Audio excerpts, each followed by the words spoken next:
Hello everybody, কেমন আছেন আপনারা সবাই? আশা করি সবাই ভালো আছেন। তো আজকে যেই কারণে আপনাদের সামনে হাজির হয়েছি আপনারা সকলেই জানেন, বাংলাদেশের যে চলমান পরিস্থিতি চলছে, এতে করে যারা আমরা সনাতনী রয়েছি আমাদের সকলের মধ্যে একটা ভীতি ছড়িয়ে পড়েছে এবং এই ভীতিটা নিরসনের জন্য যারা উচ্চ লেভেলের যারা কর্মকর্তা রয়েছেন ওনাদের মধ্যে আমাদের গ্রামে আমরা সকলেই মিলে আজকে সমবেত হয়েছি। আমরা সনাতনী এবং কি আমাদের পার্শ্ববর্তী আমাদের বয়োজ্যেষ্ঠ যারা মুসলিম আমাদের জেঠারা চাচারা রয়েছেন ওনারা এসেছেন এবং কি তার সাথে সাথে সবচেয়ে বড় যে বিষয়টা সেটা হচ্ছে আমাদের এলাকায় আমার এক শ্রদ্ধেয় বড় ভাই এবং কি sir Mahmud Al Mamun sir, barrister, উনি আমাদের আশ্বস্ত করার জন্য উনি এসেছেন এবং কি আমরা সকলেই মিলে একটা মিটিং করলাম। এখানে আমরা সকলেরই মতামত শুনলাম, সকলের আলোচনা শুনলাম। এই সব কিছু মিলে আমরা এলাকাবাসী আশ্বস্ত হলাম এবং কি আমি চাই যে আপনারা যারা এই ধরনের পর্যায়গুলোতে রয়েছেন, স্যারের পর্যায়গুলোতে রয়েছেন, আপনারা আপনাদের মতো করে একটু আমাদের সাহস দিবেন, এটাই আপনাদের প্রতি চাওয়া। আর স্যার আপনার যদি কিছু বলার থাকে। আমি যেটা বলতে চাই সেটা হচ্ছে যে আমাদের দেশের সংস্কৃতি, ফজরের আজানের সাথে সাথে আমরা যেমন নামাজ পড়তে উঠি, আমাদের কাকিমারা ফুল কোরাতে চলে আসে। আমরা ফজরের নামাজ পড়ে যখন আমরা বাসায় ফিরি, সনাতন ভাইরা তখন কীর্তন শুরু করে। এটা হচ্ছে আমাদের দেশের সংস্কৃতি। আমরা ছোটবেলা থেকেই দেখে আসছি। আমরা যখন ক্রিকেট খেলতাম একসাথে, মাগরিবের আজান দেওয়ার সাথে সাথে আমরা যখন বাসায় ফিরতাম, আমাদের হিন্দু বন্ধুরা কাকিমারা কিন্তু ডাক্তার এই আজান দিয়ে দিচ্ছে, বাসায় চলে আয়, পড়াশোনা করতে হবে, হাত মুখ ধুতে হবে। এই যে সংস্কৃতিটা, এটা যাতে এটা আমাদের গর্ব, এটা আমাদের অহংকার, এবং এই অহংকারটা যাতে আমাদের কেউ ভেঙে ফেলতে না পারে, এটা আমাদের সারা জীবন যেন আমাদের মধ্যে আমরা লালন করতে পারি, এই আশাটাই আমি রাখছি। এটা যাতে কেউ চির ধরাতে না পারে, তৃতীয় শক্তি যাতে এটা সুযোগ নিতে না পারে। সেটাই। অনেক অনেক ধন্যবাদ স্যার।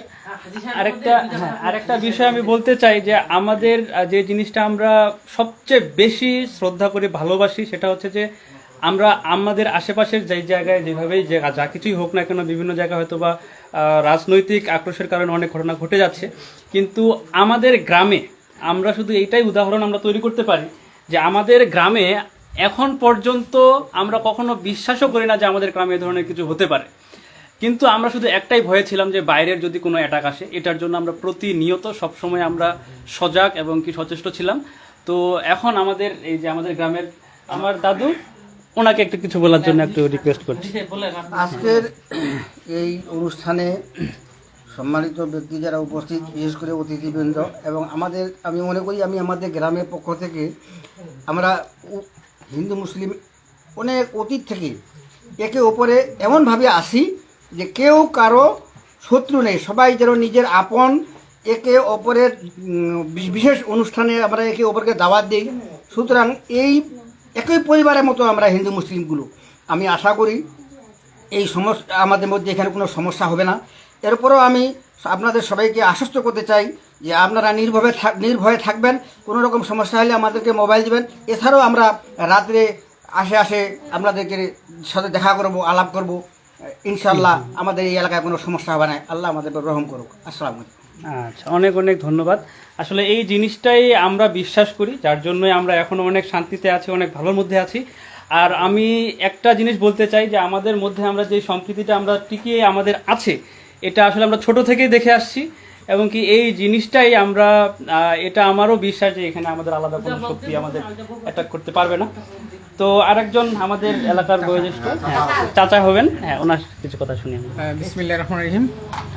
আমাদের এই লক্ষ্মীদার এলাকার আমরা হিন্দু মুসলিম একে অপরে আমরা যে আপন ভাইয়ের মতো আমরা এখানে ঘোরাফেরা, একসাথে আমাদের লেখাপড়া সহ আমরা চাকরি বাকরি, এখানকার আমাদের প্রত্যেক ধর্মের মানুষের ধর্মীয় অনুভূতি রয়েছে, যার কারণে মুসলমান যেভাবে ধর্মভীরু ঠিক হিন্দুরা আমাদের এখানে ধর্মভীরু। সুতরাং এখানে আমাদের মধ্যে কোনো বিভেদ নেই। সুতরাং এখানে সমস্যা হওয়ার কথা নয়। তারপরেও যদি বাইরে থেকে কোনো অ্যাটাক আসে আমরা সার্বক্ষণিক সহযোগিতা করব এবং আমরা ওই অ্যাটাক ব্যক্তিকে আমরা ধরতে চাই, যাতে করে আমাদের এই এলাকার মধ্যে আমরা সহানুভূতি বজায় থাকতে পারি। এটা আমার কাম্য, সকলের কাছে আমি কাম্য চাচ্ছি, দোয়া চাচ্ছি যেন আমরা সকলেই ভালোভাবে থাকতে পারি। আচ্ছা, অনেক অনেক ধন্যবাদ চাচা। তো দাদা তুই কিছু বলবে? সম্মানিত উপস্থিতি, এখানে আপনারা যারা আছেন শ্রেণীভেদে নমস্কার এবং আদাব। আসলে আমরা অতীতে যেভাবে হিন্দু মুসলিমের মধ্যে সম্প্রীতি ছিলাম, আমরা ভবিষ্যতেও যেন সেইভাবে থাকতে পারি, এই দোয়া আশীর্বাদ প্রার্থনা কামনা করছি। সবাইকে ধন্যবাদ। আচ্ছা, তো অনেক অনেক ধন্যবাদ দাদা। তো আমি এই একটা মানে রিকোয়েস্ট আপনাদের সকলের কাছে করতে চাই, একটা অনুরোধ করতে চাই, যেই সম্প্রীতির মাধ্যমে আমরা এখানে বসবাস করছি এমনই সৌন্দর্য বাংলাদেশের প্রত্যেকটা জায়গায় তৈরি হোক, তাহলেই আমরা খুব ভালো একটা বাংলাদেশ দেখতে পারবো। এবং কি এটার আশা রেখেই স্যারকে ধন্যবাদ জানিয়ে, আমাদের চাচা এবং হচ্ছে দাদু, আপনাদেরকে হচ্ছে ধন্যবাদ জানিয়ে আজকে আমার এই ভিডিওটা এখানে শেষ করতে চাই। এবং কি তার সাথে আরেকটা বিষয় হচ্ছে অনেক অনেক ধন্যবাদ জানাতে চাই যে স্যার উনি ওনার নিজের উদ্যোগে উনি আজকে আমাদের এখানে এসেছেন, এটা আমাদের কাছে অনেক বড় পাওয়া। তো আমরা এলাকাবাসী আপনাকে অনেক অনেক ধন্যবাদ জানাই।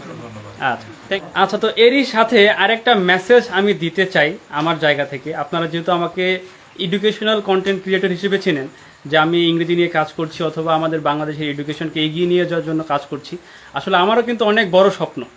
আমার স্বপ্ন যে আসলে কত বড় এটা আসলে আমি প্রত্যেকবারে বলি, যে অনেকে যখন বলে যে দাদা আপনার তো সব টিভি চ্যানেল আপনারা কভার করেছে, আপনি সব জায়গায় গেছেন, আপনি সাকসেস। তো আমি বলি যে না, আমি সাকসেসফুল হই নাই, আমার জায়গায় অনলি 5% হয়তো আমার কাজ হয়েছে, টোটাল কাজটাই আমার বাকি আছে, 95% কাজ বাকি আছে। তো আমার স্বপ্নগুলো আসলে যে স্বপ্নগুলো দেখেছি, এই স্বপ্নগুলো নিয়ে আমার কাজ করার ইচ্ছা, অনেক ইচ্ছা। এবং কি আমি যেটা মনে করি যে আমরা যদি সকলে সকলে একত্রিত হয়ে আমরা যদি কাজ করতে পারি, তাহলে আমার মনে হয় যে আমরা কত দূর যে আমাদের বাংলাদেশকে আমরা এগিয়ে নিয়ে যেতে পারবো।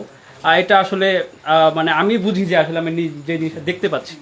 তো এতটুকুই রিকোয়েস্ট আপনাদের সকলের প্রতি, বাংলাদেশে যে পরিস্থিতিগুলো তৈরি হচ্ছে আমরা সকলে মিলে এই যেই অপশক্তিটা রয়েছে এটাকে আমরা প্রতিহত করি, এবং কি সকলে মিলে খুব সুন্দরভাবে আমরা গ্রামে যেমন বাস করি, আমি মন থেকে চাই যে আমাদের প্রত্যেকটা জায়গায়, বাংলাদেশের প্রত্যেকটা জায়গায় এরকম একটা শান্তি সমৃদ্ধি টিকে থাকুক। এটা যদি টিকে থাকে তাহলে বাংলাদেশকে এগিয়ে নিয়ে যাওয়া কোনো ব্যাপার না। আমার কাছে এটাই সবচেয়ে মনে হয়। তো আবারও সকলকে অনেক অনেক ধন্যবাদ স্যার, আপনাদেরকে অনেক অনেক ধন্যবাদ। Thank you.